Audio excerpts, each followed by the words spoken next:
আসসালামু আলাইকুম রহমতুল্লাহি বারাকাতু। প্রিয় মুসলমান ভাইরা আমার, আজ আমাদের বিষয়বস্তু হলো রোজা অবস্থায় মাজন ব্যবহার করা এবং মেসওয়াক করা, দুটোর মধ্যে কোনটি বৈধ।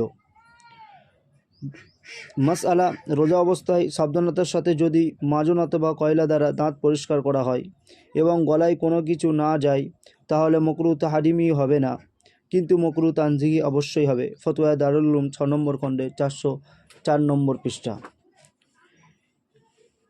মেসওয়াকের ব্যাপারে হানাফি ফাকিহগণ রোজা অবস্থায় মেসওয়াক ব্যবহার করার অনুমতি দিয়েছেন, শুকনো ডালের হোক অথবা কাঁচা ডালের, যাতে কিছু স্বাদ অবশ্যই থাকে, কিন্তু টুথ পাউডার বা পেস্ট এই ধরনের নয়, কেননা এর স্বাদ খুবই বেশি অনুভূত হয় এবং এইগুলোকে মেসওয়াক বলা হয় না।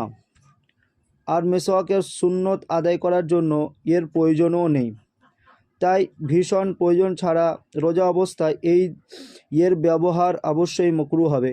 হ্যাঁ, প্রয়োজনে ব্যবহার করা যেতে পারে, যেমন ফিকহ স্বাস্থ্যবিদদের এই কথার দ্বারা বোঝা যায়। বিনা প্রয়োজনে কোনো কিছুর স্বাদ নেওয়া বা চিবানো মাকরুহ। জাদিদ ফিকহি মাসাইল 1 নম্বর খণ্ডে 189 পৃষ্ঠা।